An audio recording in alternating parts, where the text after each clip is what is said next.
재산은 큰아들에게 주고 나는 작은아들이 모셔라. 조선시대 한 노파가 두 아들 앞에서 충격적인 선언을 했습니다. 마을 사람들은 수군거렸죠. 노망났구만. 하지만 이건 노망이 아니었습니다. 평생 장부를 다뤄온 노파의 마지막 계산이었죠. 재산을 손에 쥔 큰아들은 달라지기 시작했고 아무것도 받지 못한 작은아들은 묵묵히 어미를 모셨습니다. 그리고 노파는 밤마다 비밀 장부에 기록했습니다. 사람의 마음을요. 과연 이 노파의 진짜 의도는 무엇이었을까요? 안녕하세요. 은빛 이야기입니다. 오늘도 귀 우려주셔서 감사합니다. 그럼 오늘 이야기를 지금 바로 시작합니다. 저는 정씨입니다. 올해로 68이죠. 여문포라는 작은 포구에서 평생을 살았어요. 젊은 시절엔 이곳 상단의 장부를 맡았습니다. 숫자 하나 틀리지 않게 기록하고 곡식 한 가마니까지 정확히 세던 손이었죠. 그런데 이젠 그 손이 떨립니다. 세월이란 게 참 야속하더군요. 여문포는 예전만 못합니다. 한양으로 가는 큰 길이 다른 곳으로 옮겨지면서 상인들 발길이 끊겼거든요. 배 매던 나루터엔 풀만 무성하고 창고들은 반쯤 비어 있어요. 그래도 저희 집엔 아직 문서 몇 상자와 곡식 창고가 남아 있습니다. 몰락한 포구에선 제법 큰 재산이죠. 아들이 둘 있습니다. 큰아들 내외는 겉으론 참 효성스러워 보여요. 제사 때마다 먼저 와서 절하고 안부를 물으러 자주 들르죠. 어머님, 편찮으신 데 없으세요? 하며 손을 잡아주는데 그 손이 어쩐지 차갑습니다. 작은아들 내외는 말수가 적어요. 가난하게 살지만 제 앞에서 불평 한마디 없이 묵묵히 일만 하죠. 어느 날 저녁이었습니다. 두 아들을 마루에 불러 앉혔어요. 큰아들은 기대에 찬 눈빛이었고 작은아들은 고개를 숙인 채 아무 말이 없었죠. 저는 천천히 입을 열었습니다. 큰아들은 포구 문서와 창고를 가져라. 작은아들은 나를 모셔라. 큰아들 얼굴이 환해졌어요.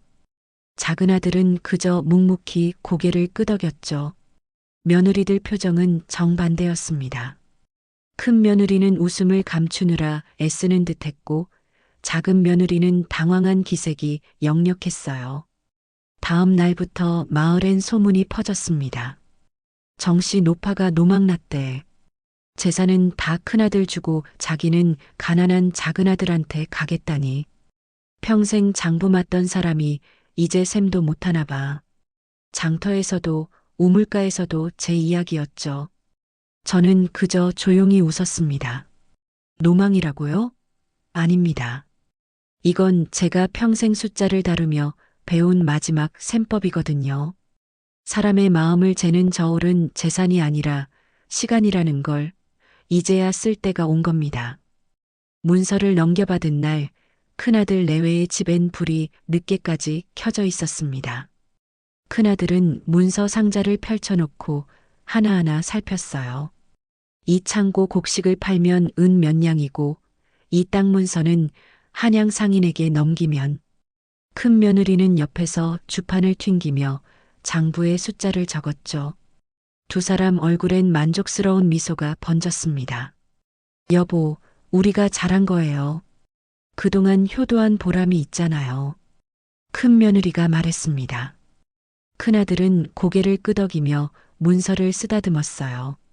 그 손길이 어머니를 대할 때보다 훨씬 부드러워 보였죠. 그런데 이상한 일이 생겼습니다. 문서를 받은 다음 날부터 큰아들 내외의 발길이 뜸해진 거예요. 전엔 사흘에 한 번씩 들르던 사람들이 이젠 열흘에 한 번도 안 왔습니다. 가끔 마주쳐도 바빠서요. 어머님 하며 황급히 돌아섰죠. 효성스럽던 그 태도는 온데간데 없었어요. 반면 작은아들 집은 달랐습니다. 작은 며느리는 아침 일찍 일어나 저를 모시러 왔어요. 제 방문을 열면 언제나 그 사람이 먼저 와 있었죠. 낡은 이불을 개고 방바닥을 쓸고 아궁이에 불을 지폈습니다. 어머님, 주무시는 동안 추우셨을까봐 이불 한 채 더 가져왔어요. 말은 적었지만 손은 바빴습니다. 제 옷을 빨고 기워주고 거친 손에 기름을 발라주기도 했죠. 처음엔 어색해하던 작은 며느리가 점점 익숙해지더니 이젠 제 발소리만 들어도 뭐가 필요한지 아는 것 같았어요. 어느 날 저녁이었습니다. 작은 며느리가 따뜻한 죽을 끓여왔어요. 제가 이가 약해서 밥 먹기 힘들다는 걸 알고 있었던 거죠. 숟가락을 들려주며 조용히 말했습니다. 천천히 드세요. 목에 걸리실까봐 되직하게 끓였어요. 그 목소리엔 꾸밈이 없었습니다. 큰 며느리처럼 다정한 척하는 말투도 아니었죠. 그저 담담하게 해야 할 일을 하는 사람의 말이었어요. 한편 큰아들 내외는 포구 일에만 정신이 팔렸습니다. 창고 곡식을 내다 팔고 빈 창고를 다른 상인에게 빌려주기 시작했어요. 돈이 되는 일엔 눈이 밝았죠. 마을 사람들이 큰아들 내외 참 복받았네 하며 부러워했습니다. 그러던 어느 날 큰 며느리가 우물가에서 다른 여인들과 이야기하는 걸 들었어요. 제가 지나가는 줄도 모르고 수다를 떨고 있었죠. 시어머님은 이제 작은 집 사람이잖아요. 우리가 뭘 더 해드려야 해요? 재산도 다 받았는데. 그 말에 다른 여인들이 맞장구 쳤습니다. 그러게요. 이젠 작은 집에서 모시는 게 맞죠. 큰 며느리는 웃으며 고개를 끄덕였어요. 저는 그 자리를 조용히 지나쳤습니다. 화가 나지 않았어요. 오히려 제 선택이 옳았다는 확신이 들었죠. 사람의 본색은 재산을 손에 쥐는 순간 드러나는 법이거든요. 작은 아들은 여전히 말이 없었습니다. 그저 아침 저녁으로 제 안부를 묻고 필요한 게 있는지 물었죠. 큰 소리 치지도 않고 효자인 척 과장하지도 않았어요. 그런데 그 조용한 태도 속에서 진짜 마음이 느껴졌습니다. 마을 사람들은 여전히 수군거렸어요. 정씨 높아, 정말 노망난 게 틀림없어. 하지만 저는 알고 있었습니다. 이건 노망이 아니라 시험이라는 걸요. 그리고 그 시험의 결과가 이제 하나씩 드러나기 시작했죠. 밤이 되면 저는 작은 등잔불을 켜고 책상 앞에 앉았습니다. 서랍 깊숙이 숨겨둔 낡은 장부를 꺼냈어요. 포구 상단 장부를 기록하던 그때처럼 붓을 들고 먹을 갈았죠. 그런데 이번엔 곡식이나 은량을 적는 게 아니었습니다. 사람을 기록했어요. 장부 왼쪽 페이지엔 큰아들 내외의 이름이 적혀 있었습니다.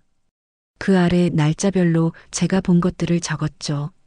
초하루, 큰아들 들르지 않음. 초이틀, 큰 며느리 우물가에서 나를 본 척 많척. 초사흘, 문서 정리한다며 바쁘다는 정갈만 보냄. 오른쪽 페이지엔 작은 아들 내외가 있었어요. 초하루, 작은 며느리 새벽같이 와서 방 청소. 초이틀, 작은 아들이 장에서 무 한 포기 사다 줌. 초사흘, 작은 며느리 낡은 버선 기워줌. 평생 숫자를 다루던 손이었지만 이제는 마음을 재고 있었습니다. 돈으로 셀 수 없는 것들을 기록했죠.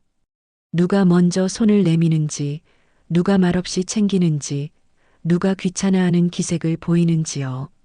한 달쯤 지났을 때였습니다. 큰아들이 오랜만에 찾아왔어요. 손엔 비단 보자기에 싼 떡을 들고 있었죠. 어머님, 그동안 바빠서 못 뵈었습니다.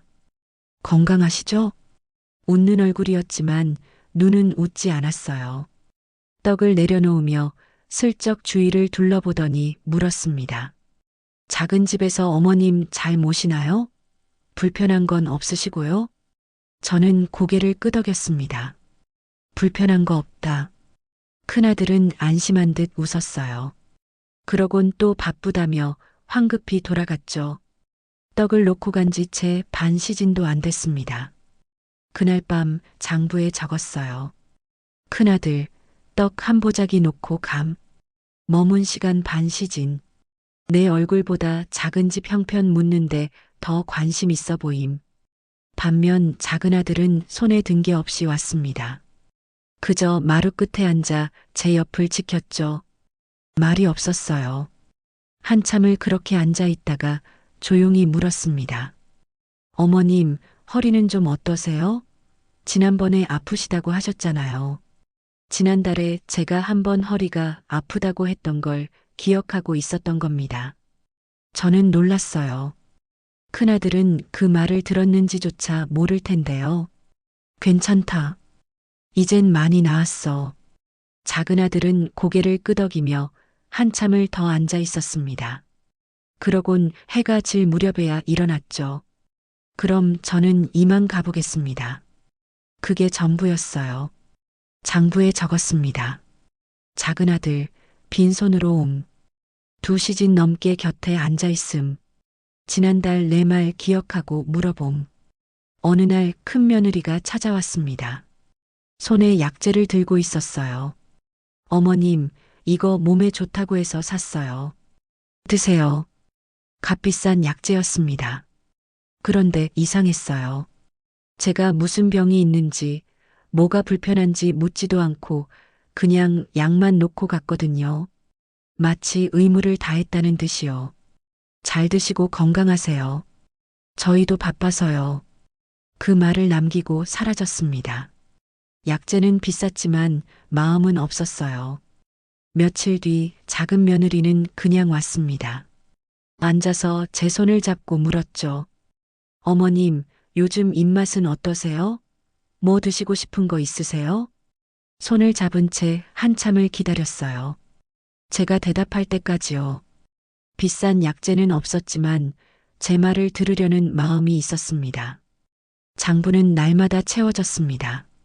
한쪽은 화려한 선물 목록으로, 다른 한쪽은 작은 손길의 기록으로요. 그런데 신기하게도 무게는 반대였습니다. 값비싼 것들은 가벼웠고 작은 것들은 무거웠죠. 마을 사람들은 여전히 말했어요. 큰아들 내외가 효자네. 비싼 것도 사다 드리고. 하지만 저는 알고 있었습니다. 진짜 효심은 값이 아니라 시간으로 재는 거라는 걸요. 장부를 덮으며 생각했습니다. 곧 이 기록이 쓰일 날이 올 거라고요. 사람의 마음은 숫자보다 정확하게 드러나는 법이니까요. 봄이 올 무렵 여문포에 소문이 돌았습니다. 곧 큰 다리가 놓인다더라. 한양으로 가는 새 길이 생기고 그 길목에 다리가 세워진다는 얘기였죠. 그 다리가 놓이면 포구가 다시 살아날 거라는 희망이 퍼졌어요. 큰아들은 그 소문을 듣자마자 눈빛이 달라졌습니다. 며느리와 머리를 맞대고 뭔가를 계산하더니 문서를 싸들고 한양으로 향했어요. 닷새 뒤 돌아왔을 땐 얼굴이 상기되어 있었죠. 여보, 됐어요. 한양 대상인이 우리 창고 문서를 담보로 은자를 빌려줬어요. 큰 며느리가 물었습니다. 그 돈으로 뭘 하실 건데요? 다리 옆 땅을 사는 거요. 다리만 놓이면 땅값이 몇 배는 뛸 거 아니요. 두 사람은 환호했습니다. 받은 은자로 포구 근처 땅을 여러 필지 샀어요. 황무지나 다름없는 땅이었지만 다리가 놓이면 금밭이 될 거라 믿었죠. 마을 사람들도 큰 집이 복 터지겠네 하며 부러워했습니다. 그런데 문제가 있었어요. 빌린 은자엔 이자가 붙었습니다. 그것도 꽤 높은 이자였죠. 큰아들은 다리만 놓이면 다 갚을 수 있어 하며 대수롭지 않게 여겼어요. 그러곤 더는 저를 찾아오지 않았습니다. 바쁘다는 핑계로요. 한편 작은 집은 달랐습니다. 작은 며느리는 제 곁에서 조용히 물었어요. 어머님, 예전에 장부 일하실 때 어떤 물목이 잘 팔렸어요? 저는 천천히 대답했습니다. 계절을 타는 것들이 제일 좋았지. 봄엔 삼시, 여름엔 모시, 가을엔 곡식, 겨울엔 무명이었어. 작은 며느리는 귀 기울여 들었어요. 그러곤 다음 날부터 실천에 옮겼죠. 봄이니 삼시를 구했습니다. 값이 쌀 때 조금씩 사모았어요. 큰 돈을 쓰지 않았습니다. 있는 돈 안에서만 움직였죠. 어머님, 이렇게 하는 게 맞나요? 물으면 저는 고개를 끄덕였어요. 그래, 욕심내지 말고 천천히 해라. 빠른 돈은 빠르게 달아나는 법이야. 작은 며느리는 제 말을 하나도 흘리지 않았습니다. 시장에 나가 물건값을 살피고 어느 상인이 믿을 만한지 물어봤어요. 장사 하나하나를 배우듯 조심스럽게 다가갔죠. 여름이 되자 작은 며느리가 모은 삼씨가 값을 쳤습니다. 봄에 상값의 2배로 팔렸어요. 큰 돈은 아니었지만 빚이 없는 깨끗한 이익이었죠. 작은 며느리는 그 돈으로 모시를 샀습니다. 또 조금씩 천천히요. 어머님 말씀대로 하니까 정말 되네요. 작은 며느리 얼굴에 처음으로 여유가 보였어요. 돈 때문에 쪼들리던 표정이 조금씩 밝아졌죠. 작은 아들도 아내의 변화를 보며 희망을 품기 시작했습니다. 그 무렵 큰 집엔 근심이 생겼습니다. 다리 공사가 미뤄진 거예요. 관청에서 예산이 부족하다며 내년으로 미룬다는 통지가 왔죠. 큰아들 얼굴이 굳었습니다. 이자는 계속 쌓이는데 다리는 언제 놓이는 거요? 큰 며느리도 초조해졌어요. 당장 땅을 팔자니 값이 안 나오고 이자는 갚아야 하고 결국 창고 곡식을 팔기 시작했습니다. 받아둔 재산을 하나둘 꺼내 이자를 갚는 데 썼죠. 그러면서도 저를 찾아오진 않았어요. 자존심이 상했던 걸까요? 아니면 부끄러웠던 걸까요? 어느 날 큰 며느리가 장터에서 작은 며느리를 마주쳤습니다. 작은 며느리는 모시를 팔고 돌아오는 길이었어요. 손에 잔돈이 좀 쥐어져 있었죠. 큰 며느리가 비웃듯 말했습니다. 그깟 푼 돈 벌어서 뭐하게요? 우린 곧 큰 돈 벌 텐데. 작은 며느리는 대꾸하지 않았어요. 그저 조용히 고개를 숙이고 지나쳤죠. 하지만 그 손엔 빚 없는 돈이 쥐어져 있었고 큰 며느리 손엔 빚 독촉장이 들려 있었습니다. 저는 그 모습을 멀리서 지켜봤어요. 사람의 장부에 또 한 줄이 더해졌죠. 큰 며느리, 작은 집 무시함. 큰 돈 꿈꾸며 빚 이자에 쪼들림. 작은 며느리, 묵묵히 배운 대로 실천함. 빚 없이 조금씩 모음. 숫자로 재면 큰 집이 더 많이 가졌지만 마음으로 재면 작은 집이 더 부유했습니다. 욕심은 사람을 초라하게 만들고 성실함은 사람을 단단하게 만드는 법이거든요. 장부를 덮으며 생각했습니다. 이제 곧 진실이 드러날 때가 올 거라고요. 사람의 선택이 어떤 결과를 낳는지 세상이 직접 보여줄 때가 말이에요. 가을이 깊어갈 무렵 마을에 이상한 소문이 돌기 시작했습니다. 작은 집이 관청 물건을 빼돌려 장사한다더라. 저 돈이 어디서 났겠어. 뭔가 수상해. 처음엔 작은 속삭임이었지만 점점 커졌어요. 소문의 출처는 큰 며느리였습니다. 우물가에서, 장터에서 만나는 사람마다 넌지시 말을 흘렸죠. 작은 집이 요새 장사를 하던데 미천이 어디서 났는지 모르겠어요. 직접적으로는 아니었지만 의심을 심기엔 충분한 말투였어요. 마을 사람들은 수군거렸습니다. 아무리 그래도 그렇지 가난하던 집이 갑자기 장사를 해? 뭔가 있긴 있나 봐. 작은 며느리가 시장을 지날 때마다 수상한 눈초리가 따라왔죠. 결국 관아에서 사람이 나왔습니다. 작은 집 며느리가 관청 물건을 빼돌렸다는 고변이 들어왔소. 장부를 보여주시오. 작은 며느리는 당황했어요. 손이 떨렸지만 장부를 꺼냈습니다. 삼씨를 샀던 날짜, 판 날짜, 받은 돈까지 빠짐없이 적혀 있었죠. 제가 가르쳐준 대로 정확하게 기록한 장부였어요. 관아 사람은 장부를 꼼꼼히 살폈습니다. 이 돈은 어디서 났소? 봄에 모아둔 돈으로 삼씨를 샀습니다. 증거가 있소? 작은 며느리는 삼시를 샀던 상인의 이름을 댔어요. 그 상인을 불러 확인하자 사실로 드러났죠. 관아 사람은 고개를 끄덕이며 돌아갔습니다. 깨끗하구려. 누가 괜한 고변을 한 게로군. 하지만 소문은 이미 퍼진 뒤였어요. 작은 며느리는 억울해서 눈물을 흘렸습니다. 어머님, 저희가 뭘 잘못했나요? 그저 가르쳐 주신 대로 했을 뿐인데. 저는 며느리의 손을 잡았어요. 잘못한 게 없다. 세상엔 남이 잘 되는 걸 못 보는 사람들이 있는 법이야. 그날 밤 장부를 펼쳤습니다. 큰 며느리, 작은 집 헐뜯는 소문 유포, 관아 조사까지 오게 만들. 작은 며느리, 억울함 당했으나 깨끗하게 밝혀냄. 한편 큰 집의 형편은 더 나빠졌습니다. 다리 공사가 또다시 미뤄졌거든요. 이젠 내후년으로 연기됐다는 통지가 왔죠. 이자는 계속 불어났고 창고 곡식은 바닥이 보이기 시작했어요. 큰아들은 초조해졌습니다. 이러다 문서까지 빼앗기는 거 아니오? 큰 며느리도 불안했죠. 당장 이자라도 갚아야 하는데.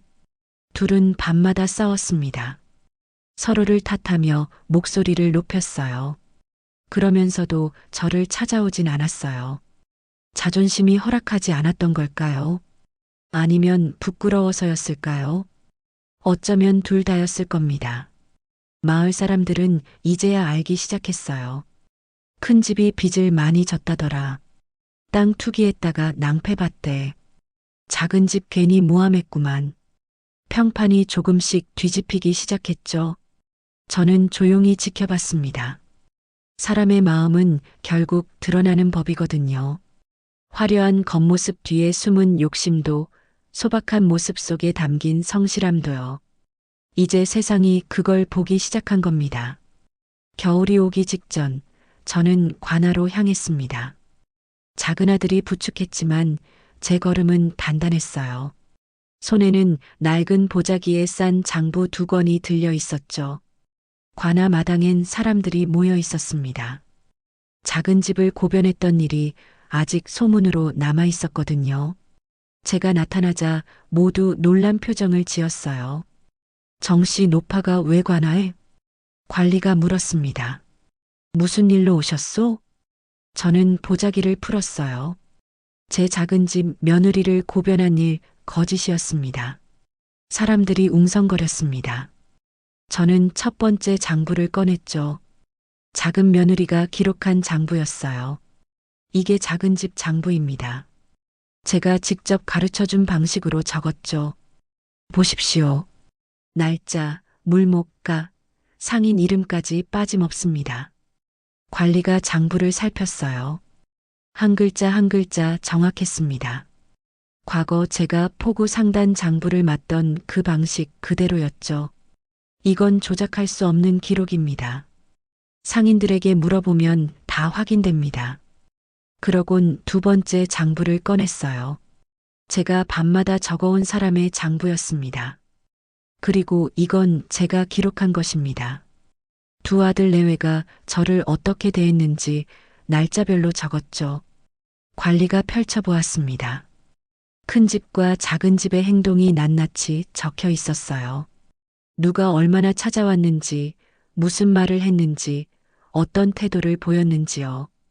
큰아들 내외는 재산을 받은 뒤 발길이 뜸해졌습니다. 석 달에 한 번꼴로 들렀고 그마저도 의무처럼 왔다 갔죠. 작은 집을 헐뜯는 소문도 큰 며느리가 퍼뜨린 겁니다. 사람들이 술렁였어요. 큰 며느리 얼굴이 새하얗게 질렸죠. 저는 계속 말했습니다. 반면 작은 집은 매일 저를 돌봤습니다. 제 말을 듣고 제 가르침대로 장사를 배웠어요. 빚 한 푼 없이 깨끗하게요. 관리가 고개를 끄덕였습니다. 이 장부가 사실이라면 고변은 거짓 무고가 되는군요. 저는 마지막 한마디를 덧붙였어요. 저는 처음부터 알고 있었습니다. 재산을 주는 건 시험이었죠. 누가 진짜 저를 생각하는지 보려고요. 큰 집은 재산을 받았지만 마음을 잃었고 작은 집은 재산이 없었지만 마음을 지켰습니다. 마당이 조용해졌습니다. 모두가 숨죽이며 들었어요. 진짜 상속은 따로 있었습니다. 제가 평생 배운 장사 방법, 사람 보는 법, 장부 쓰는 법이요. 그걸 작은 집에 물려줬습니다. 그게 진짜 재산이거든요. 관리가 판결을 내렸습니다. 큰 집의 고변은 거짓 무고로 확인되었소. 벌금을 물리겠소. 큰 며느리는 그 자리에 주저앉았어요. 큰아들도 고개를 들지 못했죠. 재산은 손에 쥐었지만 명예를 잃은 겁니다. 저는 장부를 다시 보자기에 쌌어요. 작은 아들이 부축해 일어서는데 마을 사람들이 길을 터주었습니다. 그들의 눈빛이 달라져 있었어요. 존경과 부끄러움이 섞인 표정들이었죠. 집으로 돌아오는 길, 작은 며느리가 눈물을 흘렸습니다. 어머님, 감사합니다. 저는 고개를 저었어요. 내가 잘한 거야. 내가 성실하게 살았으니까 내가 증명할 수 있었던 거지. 하지만 이건 끝이 아니었습니다. 큰 집의 빚은 여전히 남아 있었고 그들의 반응이 어떨지는 아직 모르는 일이었죠. 관아에서 돌아온 날 밤 저는 두 아들을 모두 불렀습니다. 큰아들은 고개를 들지 못한 채 왔어요. 작은 아들은 여전히 조용했죠. 마루에 마주 앉혔습니다. 너희에게 할 말이 있다. 두 아들이 귀를 기울였어요. 저는 천천히 말을 이어갔습니다. 큰아들아, 나는 내게 재산을 준 게 아니었다. 시험을 준 거였어. 돈을 손에 쥐었을 때 내 마음이 어떻게 변하는지 보고 싶었지. 큰아들이 고개를 들었어요. 눈가가 붉어져 있었습니다. 돈은 사람을 드러냅니다. 욕심을 키우기도 하고 본성을 감추기도 하죠. 너는 재산을 받자마자 어미를 잊었어. 문서에 눈이 멀어 사람을 보지 못했지. 큰아들이 떨리는 목소리로 물었어요. 그럼 어머니는 처음부터 저를 믿지 않으신 겁니까? 아니다. 믿고 싶었어. 내가 재산을 받고도 변하지 않길 바랐지. 하지만 너는 달라졌어. 그게 안타까웠단다. 큰아들은 아무 말도 못했습니다. 그저 눈물만 흘렸죠. 저는 작은 아들을 바라봤어요. 작은 아들아, 나는 내게 재산 대신 다른 걸 줬다. 살아남는 방법이었지. 계절을 읽는 법, 물목을 보는 법, 장부를 쓰는 법 말이야. 작은 아들이 고개를 들었습니다. 어머니, 돈은 언젠가 사라진다. 하지만 방법은 평생 남아. 내 며느리는 그걸 잘 배웠어. 빚 없이 조금씩 모으는 법, 욕심내지 않고 성실하게 사는 법을 익혔지. 작은 며느리가 고개를 숙였어요. 모두 어머님 덕분입니다. 저는 고개를 저었습니다. 아니야. 내가 배우려 했고 실천했기 때문이야. 내가 가르쳤어도 너처럼 하지 않았다면 소용없었을 거야. 그날 밤 큰아들은 오래 앉아 있었습니다. 한참을 생각하더니 입을 열었어요. 어머니, 저는 모든 걸 잃고서야 깨달았습니다. 제가 무엇을 놓쳤는지요. 늦지 않았다. 아직 내 손엔 문서가 남아있잖니.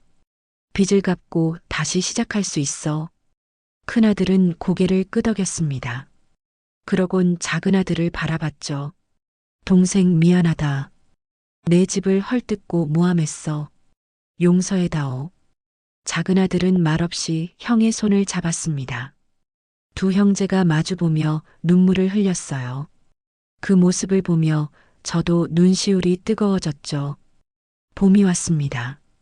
작은 며느리는 장사를 계속 키워갔어요. 이제 포구에서 제법 알려진 상인이 됐죠. 그런데 신기한 일이 생겼습니다. 장사가 잘 될수록 나눔도 많아진 거예요. 어머님, 이번 겨울엔 가난한 집에 곡식 한 가마씩 나눠줄까 해요. 저는 물었습니다. 왜 그러려고? 제가 배운 게 장사만이 아니거든요. 어머님이 평생 포구에서 어떻게 사셨는지도 봤어요. 나누면서 사는 게 더 오래 간다는 걸요. 작은 며느리는 정말로 실천했습니다. 이웃 중 어려운 집을 찾아다니며 곡식을 나눠줬어요. 돈을 빌려주되 이자를 받지 않았죠. 그러자 신기하게도 장사가 더 잘 됐습니다. 사람들이 믿고 찾아왔거든요. 큰아들은 빚을 갚느라 몇 해를 고생했습니다. 샀던 땅을 헐값에 팔고 남은 창고도 정리했어요. 다 갚고 나니 손에 남은 건 빈 문서 몇 장뿐이었죠. 하지만 표정은 전보다 밝았습니다. 어느 날 큰아들이 찾아왔어요. 손에 아무것도 들지 않았지만 오래 앉아 있었습니다. 어머니, 이제야 알겠습니다. 진짜 유산이 뭔지요? 저는 물었어요. 뭔데? 사람 보는 눈입니다. 어머니는 처음부터 저희를 다 보고 계셨어요. 누가 욕심이 많은지, 누가 성실한지요. 저는 그걸 몰랐습니다. 저는 고개를 끄덕였습니다. 이제라도 알았으니 됐다. 늦지 않았어. 큰아들은 작은 집에도 찾아갔습니다.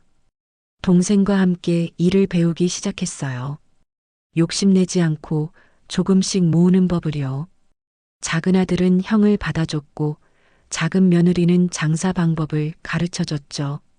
저는 그 모습을 멀리서 지켜봤습니다. 두 집안이 화목해지는 걸 보니 마음이 놓였어요. 진짜 유산은 돈이 아니었습니다. 사람을 보는 눈, 성실하게 사는 법, 나누며 사는 마음이었죠. 그걸 물려주는 게 제가 할 일이었어요. 겨울이 지나고 다시 봄이 왔습니다.